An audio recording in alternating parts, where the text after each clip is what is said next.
Hello बच्चों, स्वागत है आप सबका आपके अपने चैनल क्रेजी गणित पर।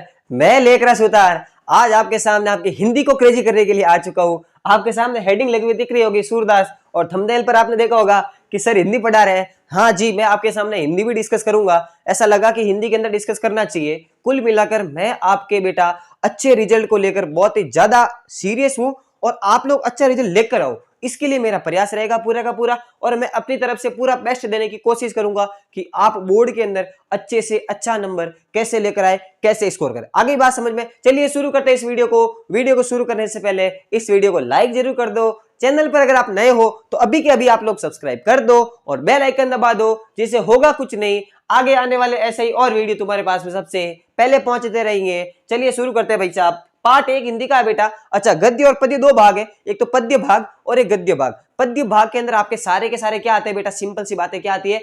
पद्यांश आते हैं, यानी कि कविताएं वगैरह आती है। तो सबसे पहला नाम है बेटा, चैप्टर का नाम है सूरदास। क्या नाम है बेटा? सूरदास। तो चैप्टर का नाम सूरदास है, इसके अंदर चैप्टर के कवि कौन है बेटा? सूरदास जी। कौन है बेटा? सूरदास जी। तो ये होता है बेटा, सबसे पहला क्वेश्चन आता है इसके अंदर कवि परिचय। कवि परिचय बेटा आपको पूछा जाता है एग्जाम के अंदर, मैं पहले से बता देता हूं। तो आप लोग जो है मेरे साथ साथ में ऐसे ही नोट करें तो ज्यादा अच्छा रहेगा आपके लिए, ठीक है। तो चलिए सूरदास जी की बात करते हैं। सूरदास जैसा कि नाम है वैसे बेटा जन्म से ही क्या थे बेटा? अंधे थे। जन्म से अंधे थे, इस बात को ध्यान रखना है, तभी इनका नाम क्या बेटा? सूरदास। अब देखो, कवि परिचय लिखने का या लेखक परिचय लिखने का एक पैटर्न होता है, और उसी पैटर्न को आपको करना है बेटा फॉलो। सबसे पहले लिखा जाता है बेटा जन्म, फिर उसका लिखते हैं जन्म स्थान, फिर अगर माता का नाम दे रखा है तो ठीक है, नहीं तो नहीं, नहीं तो पिता का नाम, फिर गुरु का नाम, फिर लिखते हैं बेटा रचनाएं, फिर लिखते हैं उसकी भाषा क्या है, फिर लिखते हैं बेटा उसकी उपलब्धि या फिर कोई उपाधि है क्या, फिर लिखते हैं बेटा उसकी मृत्यु कब हुई। इन सब चीजों को पॉइंट के फॉर्म में लिखा जाता है। 3 या 4 नंबर में, अगर 2 नंबर में पूछा जाए कवि परिचय तो पॉइंट के अंदर सफिशिएंट होता है। आइए शुरू करते, देखो कवि परिचय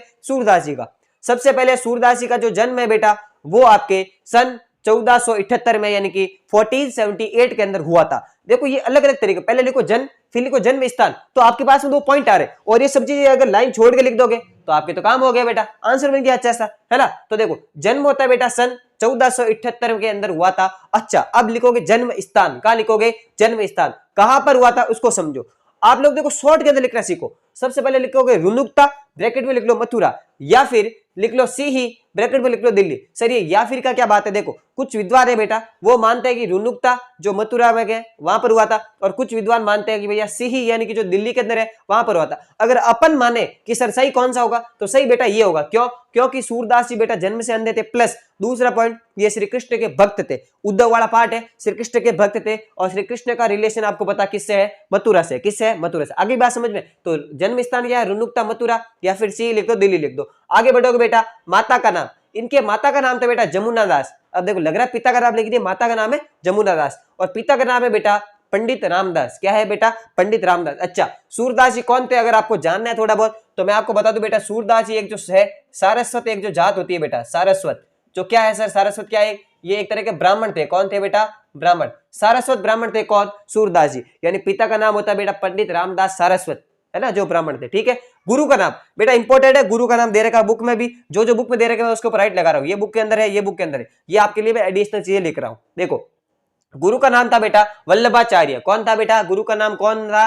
गुरु कौन थे? क्या लिखोगे बेटा? वल्लभाचार्य। क्या लिखोगे? वल्लभाचार्य। इसके बाद आती बेटा रचनाएं। क्या होगी बेटा? रचनाएं। रचनाएं बेटा हमेशा 3 रचनाएं लिखनी, आपको माइंड में रख लो 3 रचनाएं। एक रचना का नाम है सूर सागर, दूसरा बेटा साहित्य लहरी, और तीसरा बेटा सूर सारावली। इसके अंदर सबसे ज्यादा इंपॉर्टेंट जो ग्रंथ है इनकी जो रचना है वो है बेटा सूर सागर। कौन सी है? सूर सागर। आगे बात समझ में। इसके बाद बात करता हूं बेटा भाषा की। तो भाषा जो है बेटा इनकी थी ब्रज भाषा। कौन सी भाषा थी? ब्रज भाषा। तो आप यहां से रिलेट कर रहे हो, मथुरा में जन्म हुआ है, ब्रज भाषा सीखी है, तो भाषा वही तो सीखते जहां जन्म होता है, तो मथुरा इज राइट। आगे बात समझ में। तो थोड़ा फैक्ट के साथ में चलते रहो। इसके बाद उपलब्धि या फिर कोई उपाधि हो तो इनके पास उपलब्धि क्या?